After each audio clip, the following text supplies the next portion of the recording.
May alam ba kayong tao na naglaan ng maraming oras sa iyo at sa espiritual mong buhay? Kung meron ay dapat po siyang pasalamatan, lalo na ang Panginoong Diyos.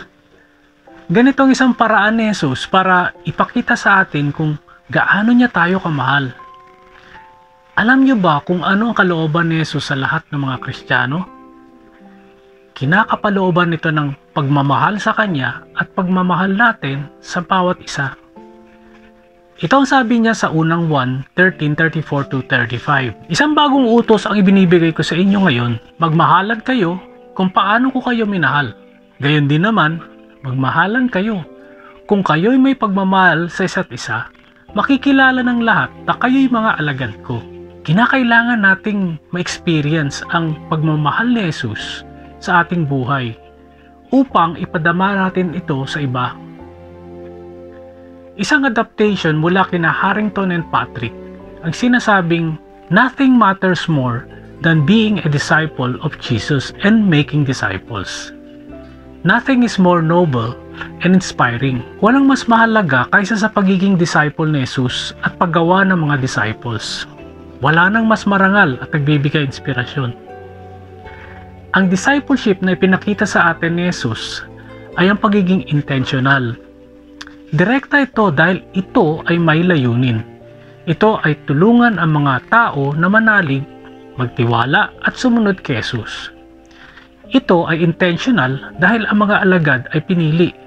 Ito ay isang relasyon dahil nangyayari ito tao sa tao. Hindi ito isang programa. Ito ay buhay sa buhay. May interaction na magdudulot ng pagbabago upang maging kawangis ni Jesus. Ano nga ba ang isang alagad o disciple? A disciple is a learner, student, or follower of Jesus Christ. Siya ay lumalago sa pagmamahal kay Jesus at sa ibang tao at nagtitiwala kay Jesus. Siya ay lubos na deboto ng Panginoong Jesus. Sabi sa Mateo 4:19, and he said, si Jesus yan, "Follow me and I will make you fishers of men." So according kay Jesus, a disciple is a person who is number 1, following Christ. Sumusunod kay Kristo bilang siya ang ulo. Pangalawa is being changed by Christ. Binabago ni Jesus bilang siya ang puso. Pangatlo is living the mission of Christ. Ginagawa o sinasabuhay ang Great Commission at si Jesus bilang kamay. Pang-apat, and leads others to do the same. At namumuno siyang gawin din ng iba ito. At dito nakikita ang spiritual na kalusugan ng isang tagasunod ni Jesus. Ang kaalaman natin sa salita ng Diyos at pamumuhay bilang Kristiyano ay hindi lamang hanggang kaalaman o karunungan sa Biblia.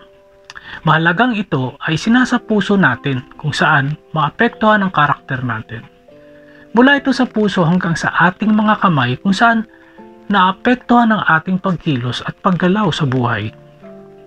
Ang mga matured Christians ay namumuhay ng may pagkakaugnay sa ibang tao. They love God and love others. Ang kanilang kabuhayan, abilidad, oras at talento ay kanyang ginagamit sa misyon ng Panginoon.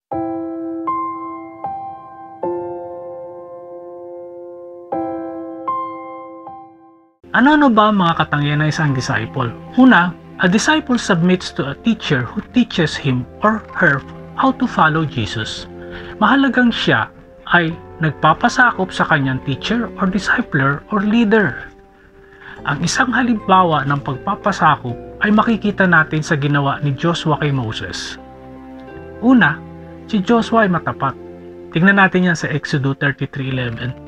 Ang pakikipag-usap ni Yahweh kay Moses ay harap-harapan tulad ng pakikipag-usap sa kaibigan. Pagkatapos, si Moses ay bumabalik na sa kampo ngunit naiiwan sa tolda si Josue, ang likod niya. Ayon sa talata, si Joshua ay naiiwan sa tolda. Hindi siya umaalis sa tent. Ibig niyang makaniig ang Diyos at maging malapit sa presensya niya. Matapat siya. Matapat siya sa Diyos at kay Moses. Si Joshua ay palaging available. Basahin natin sa Exodus 24:12-13. Sinabi ni Yahweh kay Moses, "Umakyat ka dito, magantay ka, at ibibigay ko sa iyo ang mga tapyas ng batong kinasusulatan ng mga kautusan at ng mga tagubilin. Sinulat ko ito upang maging tuntuning ituturo mo sa mga tao." Umakyat nga si Moses kasama ang lingkod niyang si Josue. At si Joshua ay teachable. or willing matuto. Tingnan natin sa Joshua 1:9. Tandaan mo ang bilin ko, magpakatatag ka at lakasan mo ang iyong loob. Huwag kang matatakot o mawawala ng pag-asa sapagkat akong si Yahweh na iyong Diyos ay kasama mo saan ka man magpunta. Pangalawa, a disciple learns Jesus' words. Siya ay hindi lamang nagbabasa ng salita ng Diyos, ngunit pinag-aaralan din niya ito. Si Jesus mismo ay nagpakita ng magandang halimbawa dito. Basahin natin sa Lucas 24:27. At ipinaliwanag sa kanila ni Jesus ang lahat ng sinasabi sa kasulatan tungkol sa kanya, simula sa mga aklat ni Moises hanggang sa mga sinulat ng mga propeta. Pangatlo, a disciple learns Jesus' way of ministry. Pinag-aaralan niya ang ministeryo ni Jesus. Pang-apat, a disciple imitates Jesus' life and character. Isinasabuhay niya ang pagkatao ni Jesus. Panglima, a disciple finds and teaches other disciples who also follow Jesus. Tinuturuan din niya ang ibang disciples na tagasunod din ni Jesus. Ano ba ang discipleship? Ano nga ba ito? According kina Harrington and Patrick, discipleship is helping people to trust and follow Jesus. Ito ay ang pamumuno sa ibang tao upang isuko ang buong buhay nila sa Panginoong Hesus. Ang discipleship ay isang proseso kung saan inilalagak niya ang kanyang sarili sa ilang individual na nakakakilala kay Jesus. At ang layunin ay tulungan sila at gabayan upang lumago at lumawig ang kanilang pananampalataya kay Jesus. Sasanayin sila upang mamunga ng katulad nila sa pangatlong henerasyon. Ito ay makikita nyo dyan sa chart na nasa screen.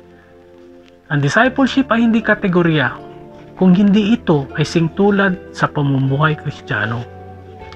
Ito ay proseso, hindi isang programa o isang kaganapan. Ang disciple ay kung sino tayo sa Panginoon. Ang discipleship ay kung ano ang ginagawa natin para sa kanyang kaharian.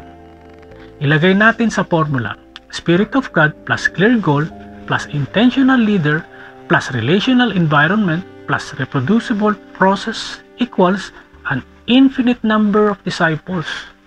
Sa madaling salita, ito ay pagpaparami ng tagasunod ni Kristo. Aralin natin, what is a D group? Ito ay grupo ng mga tagasunod ni Kristo. Sila ay una, Christ-focused. Kapag sinasabing focus kay Jesus, ay inuuna si Jesus sa lahat ng bagay sa ating buhay. Despite ng mga problema o trial sa buhay, hindi nawawala ang pagtitiwala kay Jesus. Pangalawa, gospel-centered o grace-centered. Ang pagiging nakasentro sa Ebanghelyo o God-centered ay gawin ang lahat ng iyong ginagawa ng may layuning maipakita ang kasiyasiyang biyaya ng Diyos. Ito ay ang pamumuhay na may pakita ang kaluwalhatian ng Diyos, na pinapahalagahan higit sa lahat ng bagay sa pamamagitan ni Jesus na siyang nagbibigay ng biyaya. Pangatlo, Holy Spirit directed. Ito ay ang pagiging dependent sa banal na Espiritu ng Diyos, hindi sa ating sarili o sa sarili nating kakayahan. Pang-apat, love motivated. Ang nakakapag-motivate ay ang pagmamahal sa bawat isa tulad ng pagmamahal ng Diyos sa atin. Panglima, relationship oriented. Dito nagsusuportahan ang bawat isa, nagpapalakasan. Pang-anim, curriculum aided. Natututo sa pamamagitan ng patuloy na pag-aaral ang nauukol sa salita ng Diyos. Pang-pito, discipleship o disciple activated. Ang lahat ay tunay na tagasunod ni Kristo at pawang nagsusumikap upang maging kawangis ni Kristo. Pang-walo, leader lead. May isang namumuno na may kakayahang mamuno sapagkat ang kanyang kapangyarihang pamumuno ay nanggagaling sa kapangyarihan ng Diyos. Pang-siyam, transformation driven. Dahil nagsusumikap at nagtutulungan sa grupo, nakikita ang pagbabago sa bawat isa. Mula sa dating buhay ay nagbabago ito ng naayon sa kalooban ng Diyos. Pang-sampu, multiplication compelled. At dahil may isang layunin, nagkakatulungan na magparami. Ano kaya magiging takbo ng mundo kung lahat ay tunay na tagasunod ni Jesus?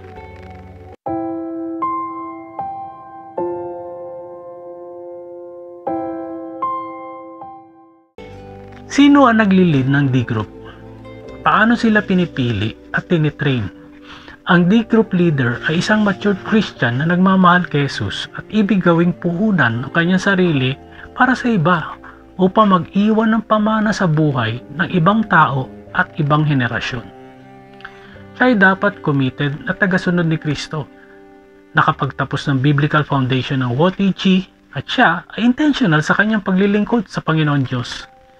Hindi siya perpekto, ngunit ang kanyang tanging layunin sa buhay ay maging kawangis ni Jesus. Why make disciples? Bakit ba kailangan gumawa ng disciples? Bakit tayo dapat gumawa ng mga alagad o tagasunod ni Jesus? Ano ba ang biblical basis nito? Basahin natin yan sa Mateo 28:18-20. Lumapit si Jesus at sinabi sa kanila, "Ibinigay na sa akin ang lahat ng kapangyarihan sa langit at sa lupa. Kaya't humayo kayo, gawin ninyong alagad ko ang mga tao sa lahat ng mga bansa. Bautismuhan ninyo sila sa pangalan ng Ama at ng Anak at ng Espiritu Santo. Turuan ninyo silang sumunod sa lahat ng mga inutos ko sa inyo.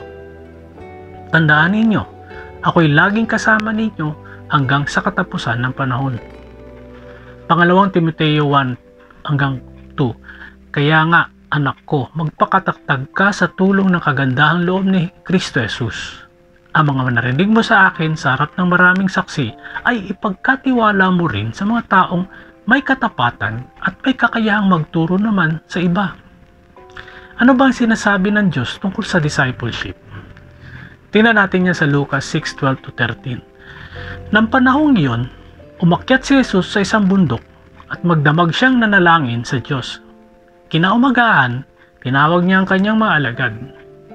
Mula sa kanila ay pumili siya ng 12 na tinawag niyang mga apostol. Not all discipleship is transformational, but transformation only comes through the discipleship that is centered on Jesus. Sa madaling salita, magkakaroon lamang ng pagbabago kapag nakasentro kay Jesus ang ating buhay. At itong sabi ni Apostol Pablo sa 1 Corinto 11:1, "Tularan ninyo ako gaya ng pagtulad ko kay Kristo." At sa Pilipos 4:9, "Isagawa ninyo ang lahat ng inyong natutunan, tinanggap, narinig at nakita sa akin. Sa gayon, sa inyo ang Diyos na nagbibigay ng kapayapaan." Sabi ni Kay Groves, "Hindi ka maaring mag-akay sa isang tao patungo sa isang landas kung hindi mo pa ito narating." Ibig sabihin ay, hindi mo siya maaaring dalhin sa espiritual. Maaari mong sabihin sa kanya ang landas o ituro kung saan ito, subalit hindi ito tulad ng pagpapakita mo na magandang halimbawa ng iyong buhay na tunay na tagasunod ni Kristo. At saka mo ituro sa kanya ang lugar. Unang Tesalonica 1:6-8. "Sinundan ninyo ang aming halimbawa at ang halimbawa ng Panginoon. Kahit dumanas kayo ng napakaraming paghihirap, tinanggap ninyo ang salita ng Diyos nang may kagalakang mula sa Espiritu Santo. Kaya't naging huwaran kayo ng mga mananampalataya sa Macedonia at Akaya. Sapagkat hindi lamang ang salita ng Panginoon ang lumaganap sa Macedonia at Akaya sa pamamagitan ninyo, ang inyong pananampalataya sa Diyos ay naibalita rin sa lahat ng dako. Kaya't hindi na kailangang magsalita pa kami tungkol dito." Pangalawang Timoteo 3:10-11. "Ngunit sinunod mo ang aking itinuro sa iyo, ang aking ugali at layunin sa buhay. Tinularan mo ang aking pananampalataya, pagtiyatiyaga, pag-ibig at katapatan. Nasaksihan mo ang mga pag-uusig at paghihirap na dinanas ko sa Antioquia, Iconio at Lystra. Napagtiisan ko mga ito at sa lahat ng ito ay niligtas ako ng Panginoon." May nagsabing, "Go after hearts." God does not desire to tweak our behavior. He desires to transform our lives. Real discipleship is transformation, not information overload or behavioral modification. Mahalagang ang ginagawa sa discipleship ay nagmumula sa puso. Ang kalooban ng Diyos ay baguhin tayo. Ang totoong discipleship ay tunay na pagbabago, hindi sa dami ng kaalaman sa Bible o isang ibang bagay na spiritual. Hindi rin ito sa pag-aayos ng ugali natin, kung hindi ito ay ang pagbabago ng puso. Isang pusong tunay na sumusunod at nagmamahal sa ating Panginoon Diyos. Sabi sa Tito 2:7-8, Sa lahat ng paraan, maging halimbawa ka ng mabuting ugali, maging tapat ka at kagalang-galang sa iyong pagtuturo. Nararapat na pananalita ang lagi mong gamitin upang hindi mapintasan ni numan ang mga sinasabi mo. Sa gayon, mapapahiya ang ating mga kalaban sapagkat wala silang masasabing masama laban sa atin. At sabi sa Colossus 1:28-29, iyan ang dahilan kung bakit ipinapangaral namin si Kristo. Ang lahat ay aming binabalaan at tinuturuan ng may buong kaalaman upang maiharap namin sa Diyos ang bawat isa ng ganap at walang kapintasan dahil sa kanilang pakikipag-isa kay Kristo. Ito ang aking pinagsisikapang matupad sa pamamagitan ng kalakasang loob sa akin ni Kristo. Sabi ni Ralph Moore, ang ating misyon ay bigyan ang mga tao ng pinakamagandang buhay sa pamamagitan ng pakikipag-ugnayan sa Diyos sa kanyang pamilya at sanayin upang sila ay makasama kung anong ginagawa ng Diyos sa mundo. Madalas, sa mentoring ay kinakailangan ng karunungan upang may sakatuparan ang isang layunin o gawain. Ang isang example natin sa Bible ay si Moses at si Jethro. Basahin natin dyan sa Exodus 18:21-22. Ngunit pumili ka ng mga taong may kakayahan, may takot sa Diyos, mapagkakatiwalaan at di masusuhulan. Gawin mo silang tagapangasiwa sa libo-libo, daan-daan, 5-50 at 10-10. Sila na ang bahalang humatol sa maliliit na usapin at ang mabibigat na kaso laban ang iharap sa iyo. Sa gayon, hindi ka masyadong mahirapan sapagkat matutulungan ka nila sa iyong gawain. Ganito ang karunungan na ibinigay ng Diyos kay Jethro upang tulungan si Moses na i-disciple ang mga Israelita. Hindi kakayanin ni Moses kung siya lang mag-isa ang magtuturo sa mga Israelita, kaya upang ma-mentor niya ang mga ito, binigyan si Jethro ng karunungan ibahagi ito kay Moses upang may sapakatuparan ang kanyang gawain. Ang discipleship ay nakapokus sa mga taong ang sentro ng kanilang buhay ay si Jesus at nakasentro sa pakikipag-ugnayan sa kanilang kapwa. Ang discipleship ay ang koneksyon natin sa Panginoong Diyos at sa ibang tao habang tayo ay lumalago at nagiging kawangis ni Jesus. Ang tunay nating layunin ay maging kawangis ni Jesus. Ang mutual accountability ay napakahalaga sa isang D-group. Wala pang nakarating sa lugar kung saan may momodel niya ang kumpletong katauhan ni Jesus. Mayroon tayong strengths at saka weaknesses. Kailangan natin magpalakasan sa pagharap natin sa bawat araw. Kailangan nating palakasin ang mga kalakasan at palakasin ang mga kahinaan sa tulong ng banal na Espiritu. Nagiging tulong sa atin ang mga taong nagpapakita ng lakas sa mahihinang parte ng ating sarili. Isang mahalagang tanong ko sa inyo, mas nagiging mahal ba tayo ng Diyos kung kabahagi ka ng discipleship group? Alam nyo, maaari kang matukso mag-isip na mas katanggap-tanggap ka sa Diyos dahil marami kang na-memorize na Bible verse, committed ka sa napakaraming misteryo, magaling ka sa Bible at madalas kang mag-share ng iyong faith sa iba. Huwag mong gawing basehan ng ganitong paniniwala. Ang pagsali sa discipleship ay hindi upang mas paboran ka ng Diyos. Tanggalin natin sa isip na kinakailangan gumawa ng mabubuting gawain upang paboran ng Diyos. Sa halip, sumusunod tayo kay Kristo at buong pagtitiwala tayong nananampalataya sa Kanya dahil ang ginawa ni Jesus sa krus ang naging dahilan upang tayo ay paboran ng Diyos. Ang tagasunod ni Kristo at ang pagiging mature Christian na marami nang alam tungkol sa pagiging Kristiyano ay hindi dahilan upang makamtan natin ang pagmamahal ng Diyos, kundi ang pagmamahal at biyaya ng Diyos ang nagbibigay sa atin ng kalayaan, kapangyarihan, at maluwag na kalooban upang tayo ay sumunod kay Jesus ng buong puso. Sa pamamagitan ng buhay sa buhay na discipleship o life-on-life discipleship, mo mas maintindihan ang tunay na karakter at ng Diyos at kalooban niya. Masigit mong mararanasan na magiging malapit ka sa Panginoon. Subalit ang lahat ng ito ay hindi ka inilalagay upang maging paborito ng Panginoon. Ang kanyang pagmamahal ay talagang tunay lamang at hindi tayo karapat-dapat tumanggap nito.